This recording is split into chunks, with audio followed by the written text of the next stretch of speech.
Tulong ng komunikasyon ng kanilang weekly task leaders na sina Jazz at Fiang. Try nyo sa inyo. Oo, tapos itry nyo sa inyo kung lulutang lang. Lulutang is not a problem. Pag-apak na. Yun ako kinabahan kasi baka kumalas. Okay, thank you, Kuya. Ay, mag-ready na kami, Kuya. Nagpursige ang mga housemates sa kanilang weekly task.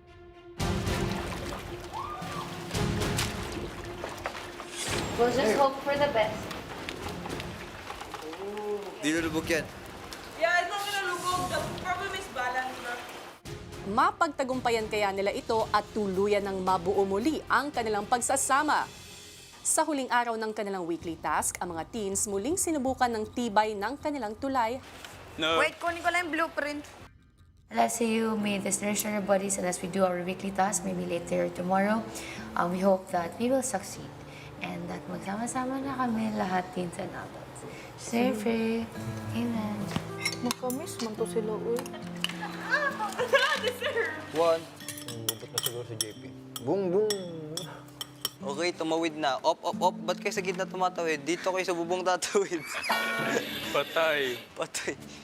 Ilang saglit pa ay ipinatawag na si Jazz sa confession room. Magandang araw. Magandang araw, Kuya. Nais kong ipagbigay alam sa iyo na mamaya ay magaganap na ang pagtawid ninyo sa inyong tulay. Okay, Kuya. Para mapagtagumpayan ang kanilang weekly task, isa-isa at salitang tatawid ang mga teens at adults sa nabuo nilang tulay. Kailangan makatawid ang lahat sa loob lamang ng 11 minutes. Kapag nahulog, kailangan ay bumalik sa umpisa ng tulay at kailangan masunod ang blueprint o disenyo ng bahay. Okay po, Kuya. Thank you. Sige, salamat. Sa pagpasok ni Fiang sa task room ay ibinalita na ni Jazz ang kanilang kailangan sa weekly task. Gagawin na natin today. Sabi nga ni Kuya, last na nga daw. Sana naman, mag-mix na tayo. Gusto na kayo lahat. Buwisit na yan. Ano, Kuya, 2 linggo na to, ah. Balagbag na. Good luck, see you later. Love you. Love you. Regards lang ako sa kanila. Love you. Open! Dumating na ang taktang panahon para i-connect ang tulay. And then, after nila, syempre, lalabas ulit tayo para i-make sure na talagang nakadikit. Kasi bibigyan din yung time yung teens. Hindi na nagsayang ng oras ang adults at sinimulan ng buuin ang kanilang tulay. So yung naging diskarte namin, Kuya, is si Binsoy and si JM, they're gonna focus on connecting while kami ni Colette, we're gonna focus on yung sa leg namin. Pero, Kuya, Teens, labas. ha? Pasok. Kuya? 5 minutes lang. Biglang kailangan mag-switch. Baka sila mauna. Ito yung challenge. Didn't I? Kailangan talaga bilisan natin. Should I do this as well? Siguro na mali lang ni Kuya ng pindot. Ayun nga, magpapagay. What? JM! Tara na. Kuya, it's just a challenge. Nakapagod ho na nakakatuwa. Kasi hindi ko po alam kung ano nangyayari. Ba't ho ganun? Yung po ba yung challenge nun?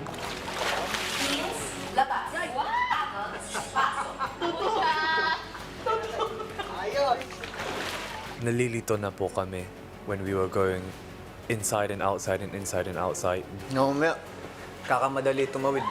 Mag-collapse yung design.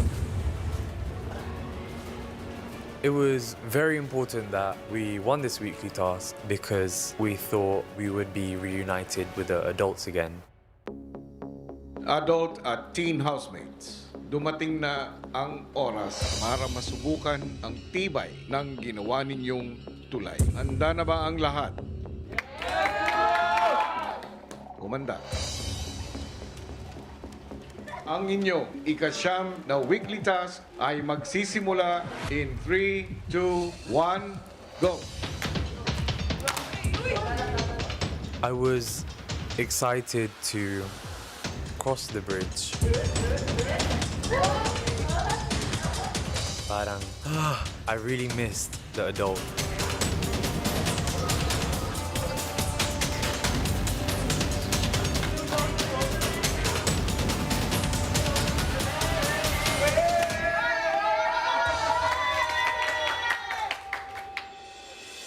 mahalaga po sa amin na manalo dun kasi naniniwala po kami dun sa na baka ho, if manalo kami, magsasama-sama na po kami. So, ganun po siya kahalaga sa amin, Kuya, yung, na maipanalo po yung task na to.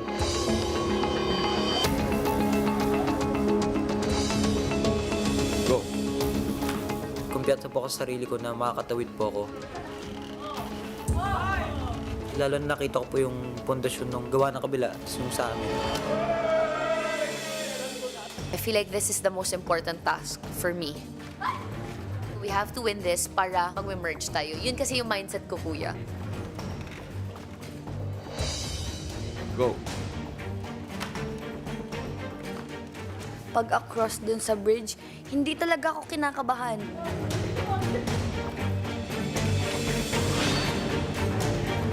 Habang tinatawid ko po yun, Kuya, kinakabahan na dapat focus lang. It's not just a task. There's a deeper meaning to it. We were able to make a bridge and we were helping each other.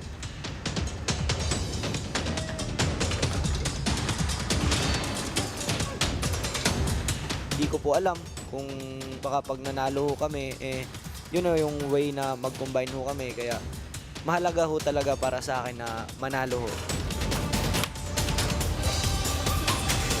Go. I knew I was gonna go to the end.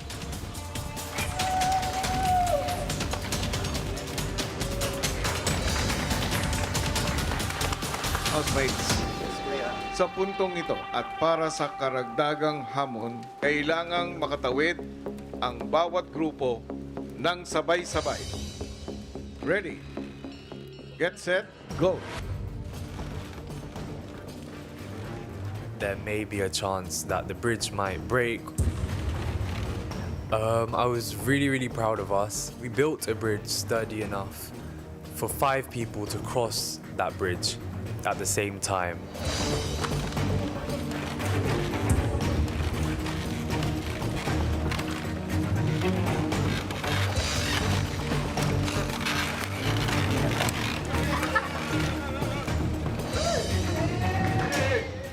Ready, get set, go! Sobrang miss ko na sila lahat. We've gone through so much.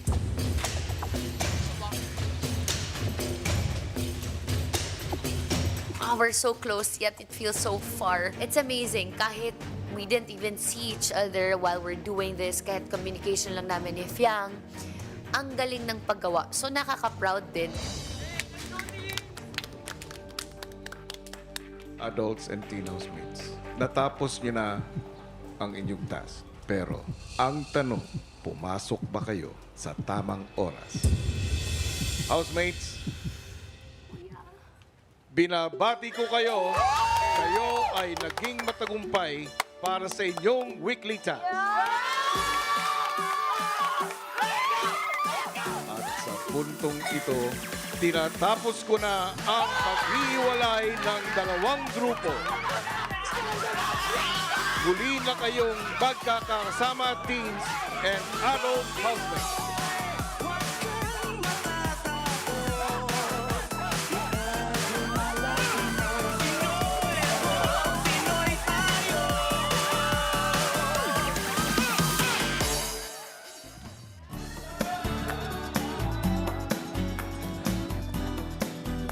Ramdam na ramdam mga din na saya ng housemates ngayong muli na nagsama ang grupo ng teens and adults finally reunited. Ngunit, datapwat, ang pagsasaya ay mapapalitan na kaagad ng kaba at tensyon, Robby. Alam mo kung bakit? Dahil papalapit na tayo sa pagpapangalan ng ating latest evictee, Pilipinas at Team Online. Meron na lamang kayong 1 minute left to vote. Kaya naman, i-vote to save nyo na ang napili nyong housemates. nako, sino nga ba ang gusto nyo bang manatili pa sa loob ng bahay ni Kuya? Ang optimistic ate ng Dumaguete ba na si Jazz? Ang Pogensyanong pilotibo ng Quezon na si JM? O ang ma-cute lit na raketera ng General Santos na si Colette? Kinakita nga natin mula sa adult housemates. Kinuha ang listahan natin mga nominado. Dalawa po ang hindi na bago dito. Pamilyar na sa pakiramdam. Isa po ang bago. Pero, syempre, nasa inyong kamay po ang magiging kahantungan. Oo nga, depende sa kanila kung sino nga ba ang magpapatuloy sa susunod na linggo. Dahil at this point, you only have 10, 9, 8, 7, 6, 5, 4, 3, 2, and 1. That is it. Voting is now officially closed. Samantala, kung kaba mode na tayo dito ay party and celebration mode naman ng mga housemate dahil sa kanilang pagkaka-reunite. Makisaya muna tayo sa kanila. Let's all watch this. Tinatapos ko na ang paghiwalay ng dalawang grupo. Muli na kayong magkakasama, teens and adult housemates.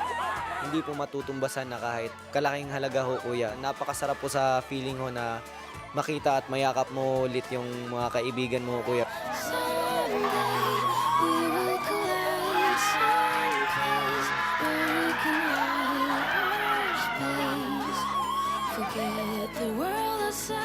Pray.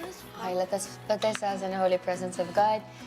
Dear Heavenly Father, we thank you for this time that you have given us. Thank you, dear Lord, for sustaining us for the week, dear Heavenly Father. We just thank you, dear Lord, for the gift of life that you have given us, for the gift of friendship and the gift of love, dear Lord, that we all share together in this house. So we pray. Amen. Seeing us all together gave me the realization that I should be cherishing every single moment. Habulan everyday. We're so quiet. We're so quiet. Oo, minsan lang sila nag-iingay. Kaya pag nag-iingay sila, nagugulat na kami. Yung nabuo po naming samahan, kuya, it's so halaga, kuya, kasi mandami po namin natutunan with each other and experiences na we experienced together po, kuya. No, JM, I only heard him laugh yesterday. We said, oh, we missed that. We haven't heard that in a while. It's been so long since we wanted to see each other. Abusin mo na ba? Ito na yung pinaghintay namin after such a long journey.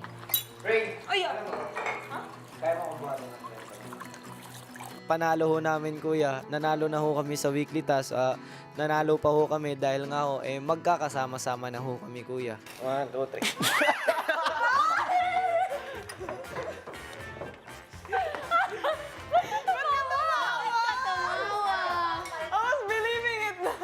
Sobra-sobrang tuwa, kuya. Try na po kami mag-usap, tawanan, magyakap. Makapag-banding na po ulit. 1, 2, 3. Lakas na! Ito lang. Hindi mo kaya. Push up ka lang, mga 200 isang araw. Alam mo yung sobrang saya mong makita na wala nang bawal-bawal.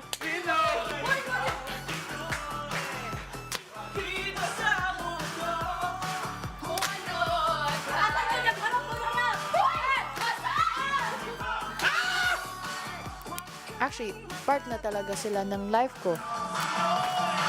Kapatid na po ang turing ko po sa kanila, kuya.